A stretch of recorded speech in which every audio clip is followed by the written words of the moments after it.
Thank you for joining us for this look at the best original reporting from KPBS News this week. I'm Amitha Sharma. We begin with two major issues, the pandemic and the economy, and strong assurances by Governor Newsom that although the pandemic is still here, our state is roaring back. He says California is even looking forward to another budget surplus. Here's KPBS reporter Matt Hoffman. We are world-beating in terms of our economic growth. Speaking at the California Economic Summit, Governor Newsom says the Golden State has created the most jobs in the nation since the beginning of the year. Dominating in every category, fastest growing companies, the most influential companies of the world. Newsom says that, combined with an almost $80 billion budget surplus, has California well positioned to recover from the pandemic. And with new budget proposals coming soon, Newsom says the outlook is bright. You're going to have good news coming soon on next year's budget surplus as well. That allows us to do things unprecedented in California's history, and that's invest in you. This year's surplus allowed for higher tax rebates, money for childcare, and rounds of pandemic relief dollars, including stimulus checks. But Newsom says there's still a lot of work to be done in terms of housing affordability, homelessness, equity, and addressing climate change. We are at a point of real abundance across the spectrum. Our ability to invest an unprecedented amount of money in infrastructure and in human capital. Locally, County Board of Supervisors Chair Nathan Fletcher is looking forward to potentially seeing more dollars coming to the region. You got a lot of working families that can't find childcare, they can't find affordable housing. And so I think we got to look at how we invest those funds in real ways that impact working class folks that are out there that are not seeing the benefits of this roaring economy. We know this recession was one of the most uneven in history. Billionaires did great, working class folks did not. Something that could once again slow the economy's growth. As we approach the holidays, Newsom is warning of increasing numbers of COVID-19 cases, and he's asking people to remain vigilant. Winter is coming. COVID is not taking the winter off. Matt Hoffman, KPBS News. And our economy locally and statewide is also getting a much-needed boost now that the border is back open. After 20 months of COVID travel restrictions, non-essential travelers can finally cross over. As KPBS border reporter Gustavo Solis shows us, this is particularly welcome news to San Ysidro businesses. San Diego's COVID recovery is in full swing. Bars and restaurants have been packed on weekends, and tourists are coming back to beachfront hotels. But in San Ysidro, it's been a different story. Sure, the state COVID protocols were lifted, but not the one that matters most. Cross-border travel restrictions still kept Tijuana shoppers away from San Ysidro stores. Jason Wells is the CEO of the San Ysidro Chamber of Commerce. He has a funny way of explaining what San Ysidro has been going through. This is how I explain San Ysidro. It's as if the governor had told Little Italy, you could reopen, go back to your normal lives. And then the president of the United States came in and said, but the only people that can shop and eat in Little Italy are those that live in Little Italy. They wouldn't have survived, and we barely have. Wells says the restrictions are inherently unfair. They protect large corporations at the expense of small businesses. That's because truckers and workers have been able to cross no problem, but shoppers haven't. The low-hanging fruit were tourist visas. And unfortunately, in binational communities, that's what we depend on for our living and our quality of life, I will say, because of our family members that could or could not cross. San Diego Councilwoman Vivian Moreno agrees. She represents San Ysidro and sees this as an equity issue. Border communities have long been disproportionately impacted by the closure of the San Ysidro port of entry, the biggest port of entry crossing of the world. Border closures devastated the small businesses in San Ysidro, depleted the regional economy in San Diego, and weakened the tourism industry's ability to make a comeback. The numbers speak for themselves. The San Ysidro Chamber of Commerce reports that since 2020, $1 billion in retail sales have been lost. Over 2,000 people lost their jobs. And over 200 businesses had to close permanently here in San Ysidro. Olivia Campos owns Caroline Shoes. When the border opened Monday, she opened an hour early and even put goodie bags together for customers she hadn't seen in 20 months.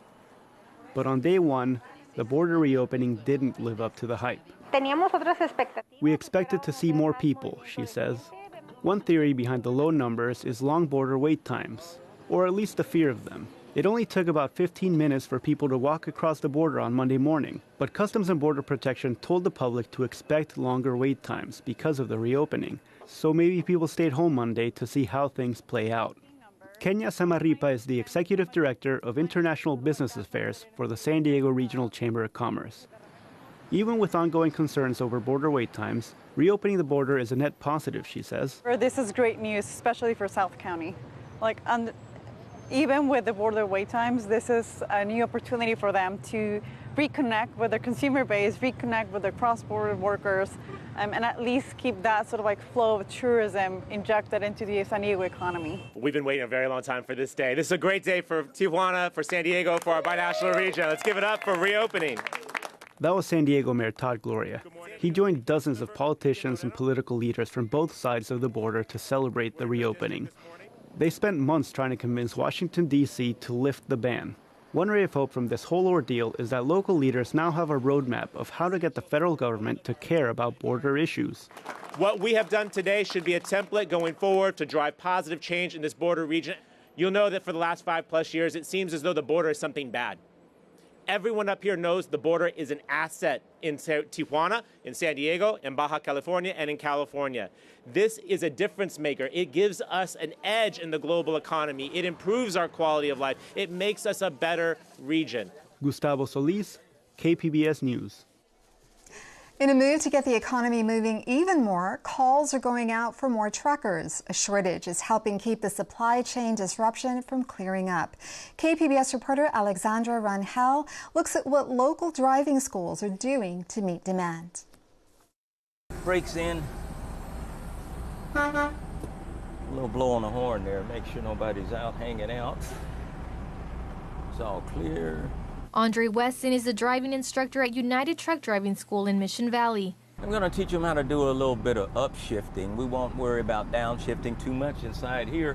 A year ago, this job wasn't in Weston's plans, but then the pandemic hit and he saw the need for his expertise. I thought I was going to retire. I did retire, and then I see this ad, and I'm thinking, wait a minute, I got 20 years experience, and I'm thinking, man, you sitting here wasting it. Why don't you go out there and see what happens? Go talk to them. Careers in trucking have long been a path for the middle class who don't have college degrees, but it's a grueling job that doesn't attract many younger workers. And now a wave of retirements is washing over the industry, leaving firms in desperate straits. According to the American Trucking Associations, the industry is short 80,000 drivers. That number is expected to double by 2030 if major progress isn't made. Philip Harris is also a retired trucker and now the admissions counselor at United. He says it's a shortage that has accumulated over the years. But the pandemic has made the situation worse. With COVID came out, the guys that were going to retire in 3 to 4 years just said, nah, we're done. And then DMVs were closed, so they weren't able to license new drivers, which takes about 6 months to really get the good training. But the need has never been greater. The ATA estimates that 72% of the nation's freight gets moved by truckers. We have been posting everywhere. From billboards to Craigslist to recruiting at diesel gas stations, Roberto Rodriguez says he's tried every avenue to look for new hires. Down here in San Diego, in California especially, we don't have enough drivers. The drivers that already have their permits, their license, they are working for big companies. They are paying a lot better wages than other companies are, so they're not leaving their companies to go and work for somebody else. He's increased pay, but as he raises the bar, other companies do the same. Pay is going up. We have one major company that last year was paying in the $20 range. They now are paying their Class A drivers $25 an hour. Gary Smith is the placement instructor for United. He says companies are now willing to hire drivers with no experience as long as they have a license.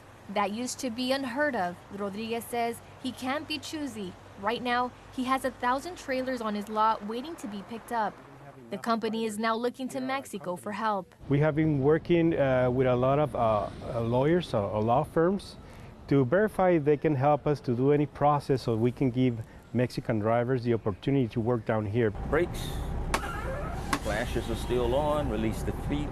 As companies scramble to fill driver seats, United Trucking School is doing its part to fill the need. We take them from almost ground zero and teach them all the skills and knowledge in order to become professional truck drivers.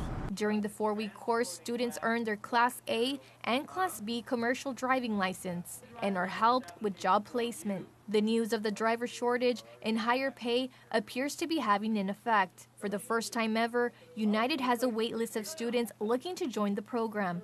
And applicants are coming from diverse backgrounds. We've been very inundated with students. Students are we're booked out till January. Theron Gray is currently enrolled in the program, but it's not his first time getting his CDL. He left trucking a few years back when his daughter was born because he wanted to be home more. But with incentives increasing for drivers, he's ready to hit the road again. There's a lot of work available right now for truck drivers. A lot of people are going into other careers that are more corporate, white collar, and they're kind of leaving the blue collar jobs behind. And these companies need bodies in the seats. Yet the trucker lifestyle isn't for everyone. Harris says he's very blunt with students who are looking to enroll. I'm gonna be honest with you, you can't. You know, your shifting's getting really good lately, right? You're upshifting, you're downshifting. All of that's been, it's really coming through. Muscle memory. As for Wesson, he's just grateful he gets to contribute to teaching the next generation of drivers. I think we can get there together. Keep America moving, so to speak, because right now we're backed up and it's bad. Alexandra Rangel, KPBS News. Another shortage involves teachers. San Diego Unified has a severe shortage of applicants for hundreds of jobs. And now it's putting out the Help Wanted sign with financial incentives. More now from education reporter MG Perez. Sit, good boy, sit. Jenny Kingston is a dedicated mother who loves her fur babies and the 4 children she and her husband Brian have raised. Each Kingston kid adopted a dog for emotional support, an important part of their education as students with special needs. Jenny is also a substitute para-educator with the San Diego Unified School District. She taught her own children and got them through COVID distance learning and is now ready to apply for a permanent position to help others. I tend to want to connect with a group of kids for a lengthier period of time so I can see the growth, so I can see where they're struggling and where they need some more help. San Diego Unified is now aggressively seeking qualified applicants to fill teaching and support jobs for children with special needs. Special education requires a special skill set, and the district is offering a $4,000 signing bonus for teachers they hire. There are also benefits for support staff. We want our children to have the best. We are focused on making sure that they have the best, and we want to make sure that folks know how serious we are about that. By the way, the school district is still looking for a superintendent, too. HR officials say the door is always open to new applicants, but the special financial incentives are available now. And through March 15th, 2022. Jenny Kingston is not only a potential applicant, she continues to be an advocate for those she loves and the students she wants to help the district support. Her invitation is clear. You can learn the tools, you can learn the techniques to assist a child, but the core of it is that you have to feel a passion or a drive to want to help kids learn. Help wanted and mission accomplished. MG Perez, KPBS News. Some vaccination deadlines are coming up for San Diego students. So San Diego Unified has rolled out a vaccine bus to help kids get the COVID-19 shot. The bus will stop at 5 different schools next week. The deadline for a first dose is November 29th, and the second has to be received by December 20th. With younger children now eligible for vaccines, this is a good time to remind you about the Tracking COVID-19 section at kpbs.org. We have details on vaccine locations and all of our local reporting on the pandemic. From the homepage, find the drop-down next to the news section and click Tracking COVID-19. The San Diego Fire and Rescue Department has been struggling with staffing shortages, but it's not only because of COVID or vaccine mandates. KPBS reporter Kitty Alvarado tells us the issue is more complicated. It's a beautiful day in San Diego, and the fire crew at Station 1 are starting their day. While everything looks normal, we've got an exhausted workforce, and so yes, we're seeing less and less people sign up and voluntarily want to take overtime shifts, and so sometimes those sit empty. Back at San Diego Fire and Rescue Headquarters, Chief Colin Stowell says it's been a struggle to keep the department's 50 stations fully staffed. We've had staffing challenges before, but typically it's been during very busy fire seasons when we've deployed 40, 50, 60 folks out on apparatus during those fires.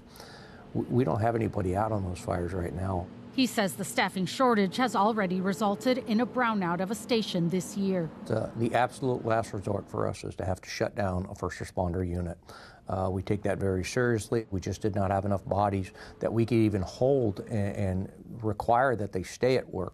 Stowell says COVID isn't the only reason this is happening. We're also seeing a combination of retirements and some folks leaving the department for either other departments or a change of career. But it sure hasn't helped, and the city's vaccine mandate deadline is looming. About 12% of his department is unvaccinated. As we go through that process, inevitably we will have some personnel that don't meet those requirements, and there'll be some tough decisions to be made. But he's also seeing a sharp decrease in applicants. They used to get about 4,000 a year. Now they get about 1,300. It's not a shortage of candidates. We maintain, as a CPF, we maintain an eligibility hiring list that has over 3,000 candidates on it today. Brian Rice is the president of the state's firefighter union. He says this crisis has been years in the making. We've been seeing staffing shortages for years.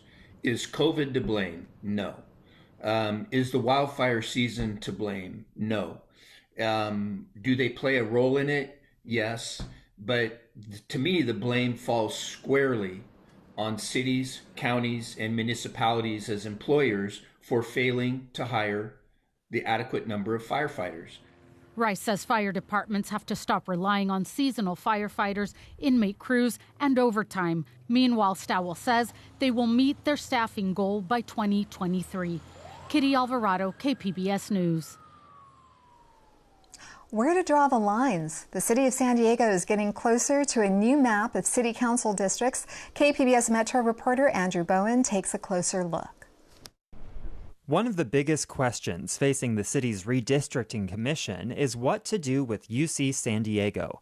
A number of students here say they want to be separated from La Jolla and drawn into a district with University City, Sorrento Valley, and Mira Mesa. They say they share common interests with those neighborhoods. People drawing lines cannot intentionally or unintentionally create maps that dilute the voting power of racial, ethnic, or language minorities. Jen LaBarbera is Education and Advocacy Manager at San Diego Pride, one of more than 30 community organizations that support this map of council districts.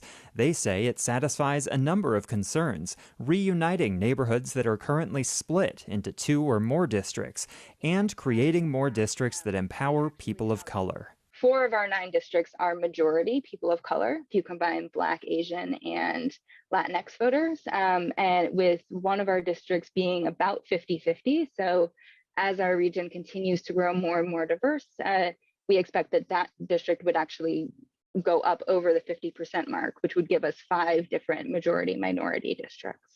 The Redistricting Commission last night asked for a demographic analysis of the community-drawn map, plus this map drawn by the Commission's chair. It would keep the districts a lot closer to how they look now. But neighborhoods like Claremont and Rancho Penasquitos would not be united into one district, like many residents there want.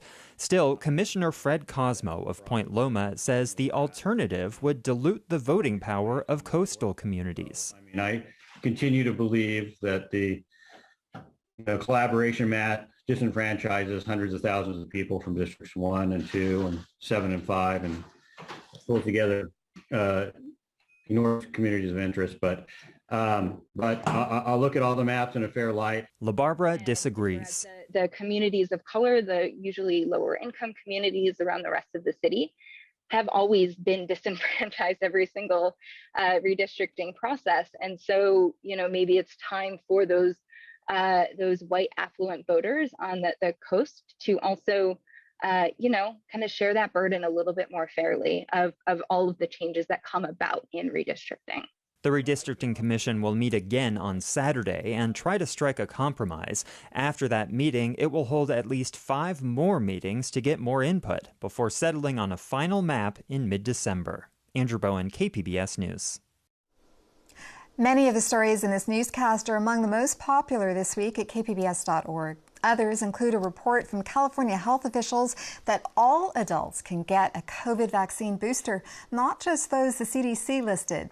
An interview from KPBS Midday Edition about the rise in hospitalizations statewide and the potential for a winter spike in coronavirus cases. And San Diego supervisors approve policy changes to limit disruptive and inappropriate conduct at meetings.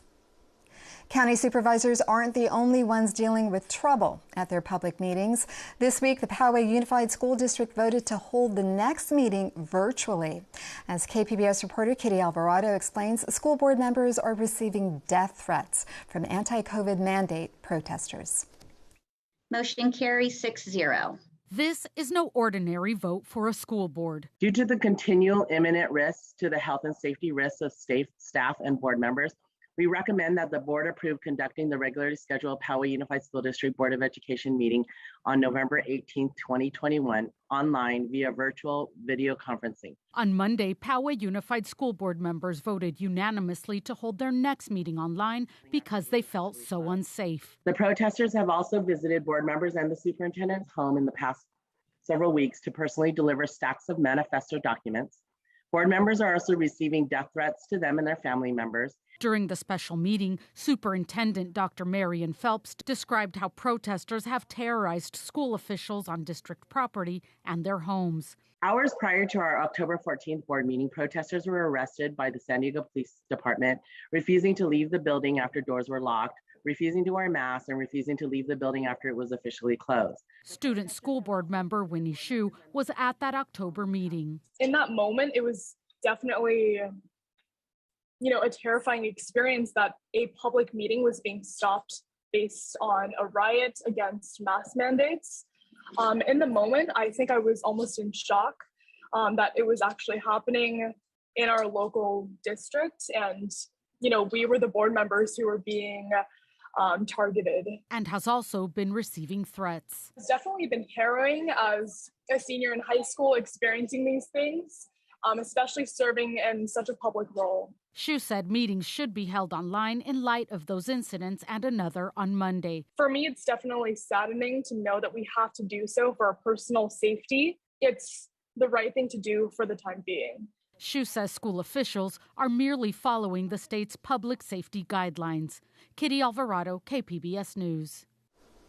Padres shortstop Fernando Tatis Jr. has racked up another Silver Slugger Award.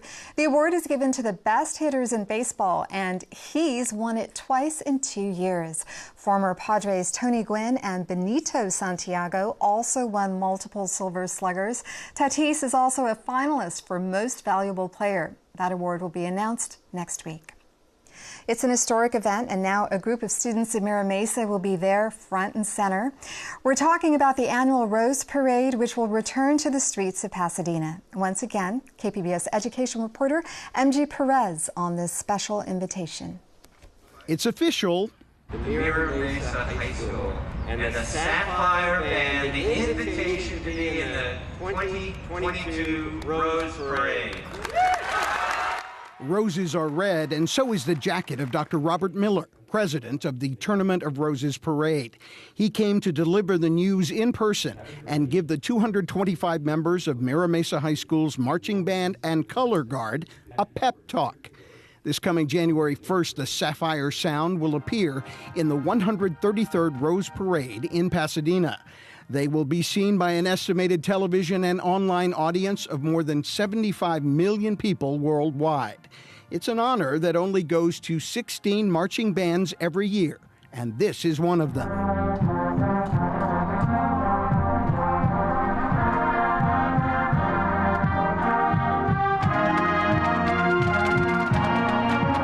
Mira Mesa is an absolute symbol of the best of quality public education. The Sapphire Sound was supposed to march in the Rose Parade January 1st, 2021. COVID killed that, but not for good. they're back and ready to step into the light. Into the Light is the marching band's football halftime show theme this season. Each member is committed to bring light, hope, and their talent to the performance in Pasadena and beyond. As a musician, we work hard day and night, training our bodies, training our lungs, training our fingers to withstand 5 miles of marching. In person, you can look across the room and see your friend and react when the music's good. It's so much easier to bend and balance with each other. So you really miss out a lot when you're on Zoom. What's up, Marissa? The band has plenty of supporters, including the interim San Diego school superintendent, who admitted he has a special place in his heart for this school. Our focus in our district is about diversity, inclusion, and equity. And this school and this community is about all of them. That's music to the ears and hope for the hearts of millions who will be listening and watching New Year's Day. MG Perez, KPBS News. We hope you enjoy this look at KPBS News this week. I'm Amita Sharma. Thank you for joining us.